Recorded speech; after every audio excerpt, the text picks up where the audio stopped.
এবং বিশ্বাস করেন, ট্রাস্ট মি, আপনাদের যদি প্রুফ প্রয়োজন হয় প্রুফও দিয়ে দিব। 7 মাসের বেশি কিন্তু এখানে তারা টিকতেও পারে নাই। সো যখন আপনি এম্বাসিতে দাঁড়াবেন, এম্বাসি আপনাকে ইন্টেনশন নট ক্লিয়ার বলে সুন্দর করে একটা লাল সিল দিয়ে দিবে। ট্রান্সফার না হতে পারলে আপনাদেরকে কেন দেশে ফেরত যেতে হবে অথবা অন্য প্রোগ্রাম করতে হবে, এটাই হলো এটার প্রুফ যে এটা হলো একটা।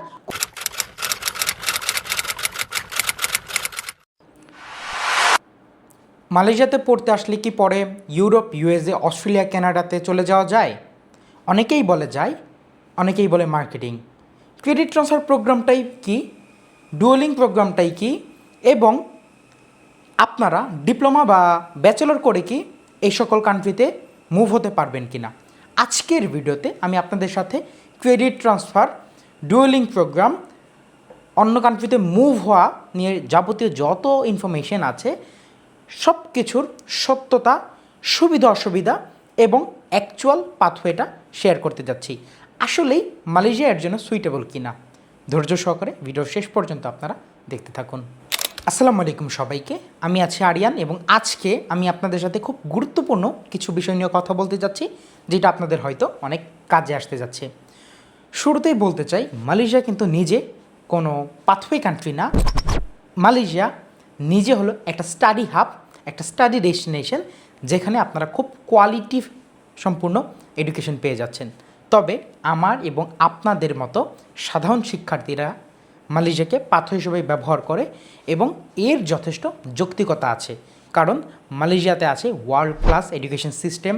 এইখানে এডুকেশন ওয়ার্ল্ড ওয়াইড খুব বেশি অ্যাকসেপ্টেড এবং মালয়েশিয়ার যেই কারিকুলামটা এইটা ম্যাক্সিমাম কান্ট্রির সাথেই যায়। দ্যাটস ওয়াই আমরা বাংলাদেশ থেকে যারা ভিসা পাই না, আলটিমেটলি মালয়েশিয়াকে পাথওয়ে হিসেবে ইউজ করে এই সকল কান্ট্রিতে যেতে চাই, যেটা আমাদের প্রায় ম্যাক্সিমাম বাংলাদেশের স্টুডেন্টেরই ড্রিম, বা অনেকেই যেটা বর্তমানে করছে।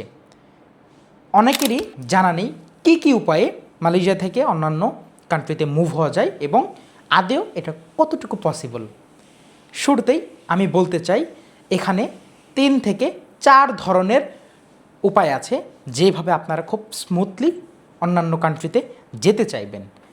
যারা মালয়েশিয়াকে তাদের পছন্দের লিস্টে টপে রাখে না, যাদের ড্রিম অন্যান্য কান্ট্রিতে যাওয়া, ডেফিনেটলি যত সুযোগ সুবিধাই থাকুক না কেন সবারই তো একটা ড্রিম ডেস্টিনেশন আছে, রাইট? আলটিমেটলি ড্রিম পর্যন্ত যাওয়ার জন্য যতটুকু করা প্রয়োজন আপনারা করবেন। সো এর মাঝে যেই উপায়গুলো আছে সেগুলো আমি আপনাদেরকে বলি। প্রথমে হলো এক্সফাইনি স্টুডেন্ট, যারা জেনুইন স্টাডি কমপ্লিট করে মুভ হতে চায়। সেকেন্ড হলো যারা স্টাডি থাকা অবস্থায় অন্যান্য কান্ট্রিতে তাদের ক্রেডিটটা ট্রান্সফার করতে চায়। আরেক ক্যাটাগরির স্টুডেন্ট আছে যারা নানা রকম অসাধু এজেন্ট বা এজেন্সি অথবা থার্ড পার্টি কারো কথা শুনে ডিগ্রি ট্রান্সফার প্রোগ্রামগুলোতে আসে বা ডুয়েলিং প্রোগ্রামগুলোতে আসে, যেগুলোতে এসে সবচেয়ে বেশি স্ক্যামের শিকার হয়। আমি আজকের ভিডিওতে সব কিছু স্টেপ বাই স্টেপে আলোচনা করতে যাচ্ছি। এবং অনেক স্টুডেন্ট আছে যারা চায় লং টার্ম মালয়েশিয়াতে থাকবে, স্টাডি করবে এবং একটা সময় পর যে কিছু করে দেন অন্য অন্য কান্ট্রিতে মুভ হবে। এই টাইপের স্টুডেন্টগুলো পার্টিকুলারলি আজকের ভিডিওর বাইরে। তবে আজকে আমি কথা বলবো এই 3 টাইপের স্টুডেন্টকে নিয়ে, যাদেরকে নিয়েই আমার ভিডিওটা তৈরি করা। সো প্রথমেই আমি বলতে চাই, আপনারা যারা স্টাডি শেষ করে অন্যান্য কান্ট্রিতে যেতে যাচ্ছেন তাদেরকে আমার পক্ষ থেকে হিউজ ওয়েলকাম, কারণ এইটা অ্যাকচুয়াল ওয়ে এবং প্রত্যেকটা কান্ট্রি চায় যে একটা স্টুডেন্ট আমাদের দেশে এসে স্টাডি কমপ্লিট করুক, দেন তারা তাদের ডেস্টিনেশন অনুযায়ী দেশে ফিরে যাক বা অন্যান্য কান্ট্রিতে যে কিছু একটা করুক, অথবা এই দেশে ভালো একটা পজিশনে কোনো একটা কিছু করে যাক। এটাই কিন্তু একটা অ্যাকচুয়াল স্টুডেন্টের লাইফের গোল হওয়া উচিত। তবে সেকেন্ড ক্যাটাগরির যে স্টুডেন্ট আপনারা বা আমরা আছি, যারা চাই অন্যান্য কান্ট্রিতে স্টাডি অবস্থায় যাওয়া, এটাও কিন্তু খারাপ না, কারণ আলটিমেটলি আমাদের দেশের বর্তমানে ভিসার যে ইস্যুটা, এইটা খুব চরম আকারে দেখা দিয়েছে। লক্ষ লক্ষ স্টুডেন্টের ড্রিম কান্ট্রিতে যেতে পারছে না, রিজন একটাই, ভিসার সংকট, ভিসা রিজেকশন, আমাদের পাসপোর্টের অবস্থান, আনুষঙ্গিক পলিটিক্যাল অনেক কিছুই কিন্তু এর সাথে জড়িত। সো অনেকেই মনে করেন যে মালয়েশিয়াতে যদি আসেন, আসার পরে মিনিমাম কিছু ক্রেডিট 1 বছর 1 সেমিস্টার অথবা 25% বা 30% কমপ্লিট করে অন্যান্য কান্ট্রিতে যাবেন। এই ক্ষেত্রে ইউরোপের অনেকগুলো কান্ট্রি 13 বছর স্টাডিটা চায়। 13 বছর স্টাডি বলতে আপনাদের এডুকেশন লেভেলটা 13 ইয়ার এডুকেশন, অর্থাৎ এসএসসির পরে 2 বছর এইচএসসি এবং আরও 1 বছর ব্যাচেলর, মোটামুটি 13 ইয়ার এডুকেশন বা ব্যাচেলরের 30%-এর মতো সাবমিট করতে হয়। সো এই স্টুডেন্টরা কী করে, তারা কমপ্লিট করে অন্যান্য কান্ট্রিতে যায় এবং খুব স্মুথলি কিন্তু ভিসা হয়ে যায়। কিন্তু অনেকেই জানে না এটা অ্যাকচুয়ালি কীভাবে করতে হয়। মূলত যখন আপনি মালয়েশিয়াতে আসবেন, আপনার ভালো ভার্সিটি চয়েস করতে হবে। ভালো ভার্সিটি ছাড়া কিন্তু আপনি এটা করতে পারবেন না, এবং এটাও দেখতে হবে যে আপনার ভার্সিটির কোর্সের সাথে আপনি যেই কান্ট্রিকে টার্গেট করছেন ওই কান্ট্রির কারিকুলাম কি মিল আছে কি না, study duration, study structure, course structure মিল আছে কি না। কিছুটা ডিফিকাল্ট হয়ে থাকে যে ক্রেডিট এটা ম্যাচ করার যে প্রসেসটা, এটা কিন্তু একটু সমস্যা হয়ে থাকে। আপনারা যেটা করতে পারেন, আপনারা মিনিমাম মালয়েশিয়াতে আসার পর 1 বছর এখানে স্টাডি করবেন। 1 বছর স্টাডি করার পরে আপনি 13 ইয়ার স্টাডিটা দেখাতে পারছেন, আপনি যে নতুন করে ব্যাচেলর স্টার্ট করবেন। যারা ব্যাচেলরকে প্রেফার করেন, ব্যাচেলর ক্রেডিট ট্রান্সফার হয়ে থাকে, আপনারা জানেন এটা কিন্তু নর্মাল ট্রান্সফার। যারা আপনারা চাচ্ছেন কম সময় অন্যান্য কান্ট্রিতে মুভ হওয়ার জন্য, তাদের জন্য এই সাজেশন। কারণ ক্রেডিটটা কী হয়, ক্রেডিটটা ম্যাচ করতে অনেক সময় একটু প্রবলেম হয়। দেখা যায় আপনার ভার্সিটি চয়েস হলো, ওটার সাথে আপনার সাবজেক্ট মিলছে না, সাবজেক্ট চয়েস হলো, ভার্সিটি মিলতেছে না, সব কিছুই ঠিক আছে, আপনার খরচ মিলতেছে না। তারপর সব কিছুই মানলাম, ওকে, খরচ নিয়ে কোনো টেনশন নেই, কিন্তু আপনার লাক ফেভার করছে না, ভার্সিটি থেকে অফার লেটার পাচ্ছেন না। সো এরকম সমস্যা কিন্তু ইউজুয়ালি হয়ে থাকে। এই সমস্যাগুলো বাইপাস করার জন্য আপনারা পড়বেন, 30% কমপ্লিট করবেন, দেন আপনি যেটা করবেন সেটা হলো যেই কান্ট্রিতে যেতে চাচ্ছেন ওই কান্ট্রির যেই স্টুডেন্ট ভিসা প্রসেসের পলিসি ওটা মেনটেন করবেন। লোকেশন মালয়েশিয়া থেকে বাহিরে যেই কাজটা করবেন না, না হলে তো সেম আপনি বাংলাদেশে থাকার সমানই হয়ে গেল। মালয়েশিয়াতে থেকে আপনি সিম্পলি ওই কান্ট্রির ভার্সিটিগুলোতে অ্যাপ্লাই করবেন, অফার লেটার নেবেন। সিম্পলি অফার লেটার নেওয়ার পরে আমি একদম শর্টকাট রাস্তা বলে দিই, আপনাদের অনলাইনে কিছুই করতে হবে না। ওই অফার লেটারটা নিয়ে আপনি ওই কান্ট্রির অ্যাম্বাসিতে যাবেন। আমি উদাহরণ হিসাবে এখানে ধরি অস্ট্রেলিয়ার কথাই বলি, কারণ অস্ট্রেলিয়ার সব কিছুই কিন্তু অনলাইনে হয়ে থাকে। তারপরে ধরেন আপনি কিছুই বোঝেন না, আপনি কোনো এজেন্সির কাছে যেতে চাচ্ছেন না, সিম্পলি ভার্সিটির ওয়েবসাইটে আপনি অ্যাপ্লাই করবেন, তারা আপনাকে অফার লেটার দিবে। এই অফার লেটারটা নিয়ে আপনি অ্যাম্বাসিতে চলে যাবেন, তারাই কিন্তু এরপর আপনাদেরকে গাইড করবে। এখন অনেকেই মনে করতে পারেন ভিসা রেশিওটা কেমন। এখানে ভিসা রেশিও খুবই ভালো, কারণ এখানে সিঙ্গেল একটা দেশ না, মূলত ইউরোপিয়ান ইউনিয়ন, ইউরোপের প্রত্যেকটা কান্ট্রির অ্যাম্বাসি কিন্তু মালয়েশিয়াতে আছে। সেনজেন হিসাব করলে সেটাই তো পেয়ে যাচ্ছেনই, যেটা বাংলাদেশে কিন্তু খুবই কম বা নেই বললেই চলে। ম্যাক্সিমামই ইন্ডিয়া অথবা নেপালে যে আমাদের এই কাজগুলো করা লাগে, এইটা একটা রিজন আমাদের ইউরোপের ভিসা না হওয়ার। আরেকটা যেটা আপনারা ধরে নিতে পারেন, মালয়েশিয়ানদের কিন্তু পাসপোর্ট খুব ভারী, ওদের কোনো দেশে যেতে কোনো ভিসার প্রয়োজন নেই। সো আলটিমেটলি অ্যাম্বাসিতে ভিসার কোঠা থাকলেও এটা ফিল আপ হয় না। এইটা ফিল আপ করার জন্য আমরা ইন্টারন্যাশনাল স্টুডেন্ট যারা আছি যাই, তারপরেও কিন্তু এই ভিসার কোঠাটা খালি থাকে। মূলত সিস্টেমটা এভাবেই কাজ করে যে প্রত্যেকটা কান্ট্রিতে লিমিটেড কিছু ভিসা রাখছে। এখন 10টা ভিসার এগেনস্টে আমরা যদি 20 জন যাই, আলটিমেটলি বাকি 10 জনকে তো এমনি তো রিজেক্ট করবেই, কারণ ছাড়া রিজেক্ট করবেই, যেটা আমাদের দেশে হয়ে আসতেছে। কিন্তু এইখানে বিষয়টা এরকম না। আপনার ধরেন সব কিছুই আছে, আপনার আইএলটিএস স্কোর আছে, আপনার ভালো এডুকেশন লেভেল আছে, আপনার সিজিপি আছে, তাহলে আপনাকে কখনোই রিজেক্ট করবে না। বড়জোর কোনো ডকুমেন্টসের অভাব হলে আপনাকে তারা বলবে কারেকশন করে দেওয়ার জন্য। সিম্পলি আপনি এটা দিবেন, দেওয়ার পরে আপনার ভিসা কিন্তু তারা অন স্পট, আপনি যেই দিন ফাইল সাবমিট করবেন, ম্যাক্সিমাম কান্ট্রিতে যাদের অনলাইন প্রসেসটা নেই, ম্যানুয়াল, উদাহরণ হিসেবে যদি জার্মানির কথা বলি, জার্মানিতে কিন্তু আপনি বাংলাদেশ থেকে 2 থেকে 2.5 বছর সময় লাগে অন্যান্য কান্ট্রিতে যেতে, কিন্তু মালয়েশিয়াতে কিন্তু আপনি উইথিন 1 মান্থ আপনি ফ্লাইট নিতে পারছেন। এটা সবচেয়ে বড় সুবিধা। সো আপনি যখন ফাইলটা সাবমিট করবেন, অন স্পট আপনাকে ভিসা চপ করবে, দেন আপনি সরাসরি মুভ করতে পারবেন। এখন আমি খুব সিরিয়াস একটা টপিক নিয়ে কথা বলবো, সেটা হলো ক্রেডিট ট্রান্সফার যে প্রোগ্রামগুলো আছে। আমি অনেকবার এটা নিয়ে কথা বলেছি, তারপরে বলতে চাই আমার দেখা, আমার সাথে কথা হওয়া লাস্ট 2 বছরে প্রায় 10 থেকে 20 জন স্টুডেন্ট আমার স্পষ্ট খেয়াল আছে, যাদেরকে আমি নিজে না করেছিলাম, ভাইয়া আপনারা দয়া করে এই ক্রেডিট ট্রান্সফার প্রোগ্রামগুলোতে আসবেন না। আপনারা হয়তো সোশ্যাল মিডিয়াতে যারা অ্যাক্টিভ আছেন দেখতে পারবেন কিছু কিছু মানুষ যারা কিছুদিন আগেও ক্রেডিট ট্রান্সফার প্রোগ্রামের বিরুদ্ধে ছিল, তারা কিন্তু এখন এই ক্রেডিট ট্রান্সফার নিয়ে কথা বলতেছে। এটা সম্পূর্ণই আমি জানি না কেন বলতেছে, হয়তো তারা কোনো এজেন্সির সাথে জড়িত আছে অথবা কোনো প্রফিটের কারণে এই কথাগুলো বলছে। সব মানুষ তো এক হয় না।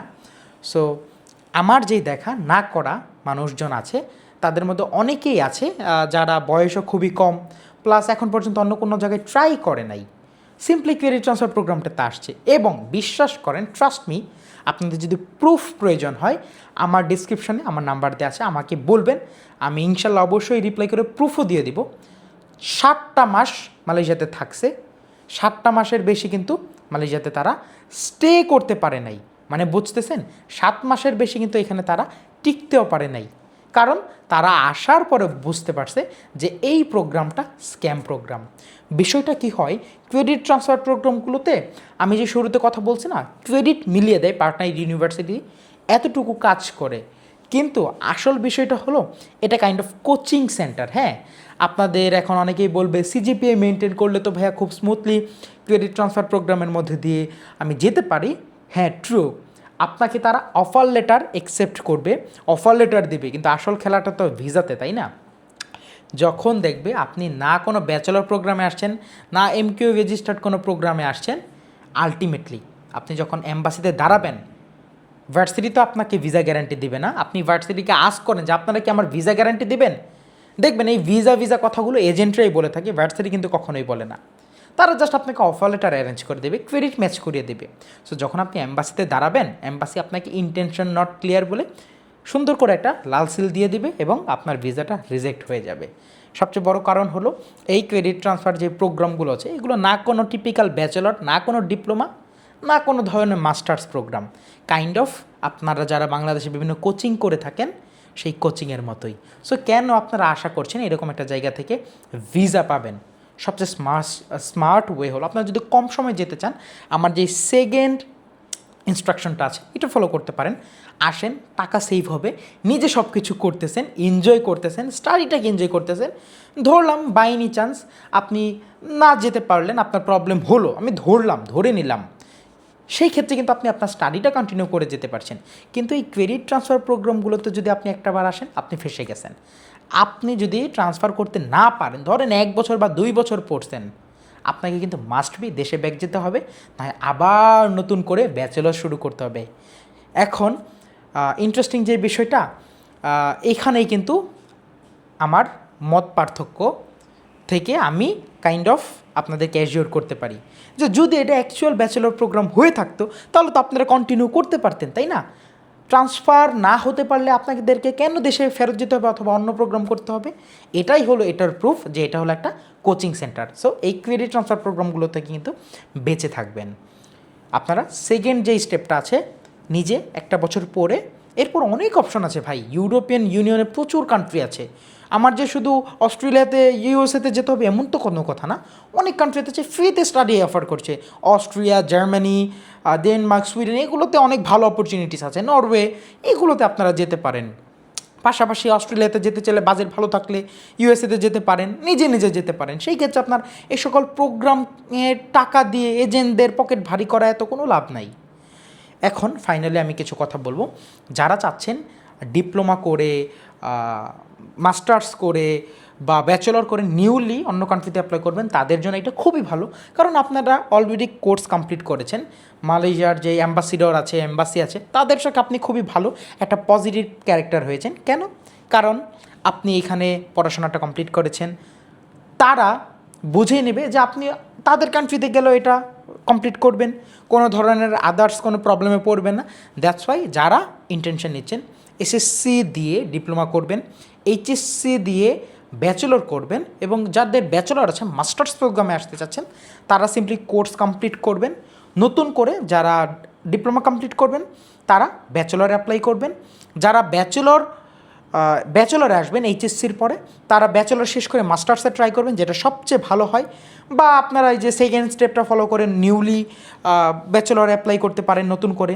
আর যারা মাস্টার্সে পড়ছেন তাদের হাতে অপশন তো আছেই, আপনারা পিএইচডিতে অ্যাপ্লাই করলেন, অথবা আপনারা নতুন করে মাস্টার্স প্রোগ্রামে সেকেন্ড মাস্টার্সের জন্য অ্যাপ্লাই করলেন। খুবই ইজি, জাস্ট আপনাদের পজিটিভ মেন্টালিটি থাকতে হবে এবং এতটুকু বুঝতে হবে কারা ট্রু বলছে, কারা প্রলোভন দেখাচ্ছে, কারা আপনাদেরকে অ্যাকচুয়াল ওয়ে দেখাচ্ছে, এগুলো বুঝতে হবে। এবং সর্বোপরি আপনাদের বিবেচনা করতে হবে, নিজে বুঝতে হবে যে আমি কী করতে চাচ্ছি, নিজে রিসার্চ করতে হবে, একটু ভাবতে হবে, তাহলেই কিন্তু আপনারা আপনাদের যেই স্টেবল গোলটা আছে এটা গেইন করতে পারবেন। হোপফুলি আমার কথাগুলো আপনারা বুঝতে পেরেছেন। আমি আমার পক্ষ থেকে যতটুকু সম্ভব বোঝানোর চেষ্টা করেছি। ফাইনালি বলতে চাই কেমন খরচ হয়। এখন আপনারা এই খরচের বিষয়টা বড়জোর বাংলাদেশ থেকে কিছু কমই হবে, কারণ আপনারা এখান থেকে স্কলারশিপ পাচ্ছেন, অলরেডি একটা ইন্টারন্যাশনাল স্টুডেন্ট আপনি, তাই না? স্কলারশিপ পাচ্ছেন, এরপরে যেটা পাচ্ছেন সেটা হলো আপনি এইখানে আদার্স যে ডকুমেন্টেশন আছে এগুলোর পিছনে হাজার হাজার টাকা খরচ করার প্রয়োজন নেই। ইনফ্যাক্ট অনেক সময় তারা কিন্তু এগুলো ওয়েভিয়ারও দিয়ে থাকে, এম্বাসিতে যে সরাসরি ডিল করলে, বা বাংলাদেশ থেকে ইন্ডিয়া যাওয়া লাগে, নেপাল যাওয়া লাগে, এগুলো একটা এক্সট্রা খরচ। এখান থেকে কিন্তু অনেক স্মুথলি কম খরচ আপনারা এইভাবেই যেতে পারছেন। সো বিস্তারিত তথ্য আপনারা নিজেরা একটু ঘাটাঘাটি করলেই পাবেন। অনেক জায়গায় অনেক ফেক ইনফরমেশন পাবেন, এগুলো বিশ্বাস করবেন না। চাইলে আপনারা আমাকেও এই বিষয়গুলো নিয়ে আস্ক করতে পারেন। আমার ডিসক্রিপশন বক্সে আমার কন্ট্যাক্ট ইনফরমেশন সব কিছুই দেওয়া আছে। হোপফুলি আমি আপনাদেরকে এই বিষয়গুলোতে হেল্প করতে পারবো, এন্টায়ার জার্নিতে আমি আপনাদেরকে গাইড করতে পারবো, কারণ এই বিষয়গুলো আমি কন্টিনিউয়াসলি ফেস করছি এবং এই বিষয়গুলো নিয়ে আমার যথেষ্ট ভালো এক্সপিরিয়েন্স আছে। সো সবাই ভালো থাকবেন, সবাই স্ক্যাম থেকে বাঁচবেন, নিজে বুঝবেন, আমার জন্য দোয়া করবেন, আপনাদের জন্য দোয়া রইল। আসসালামু আলাইকুম।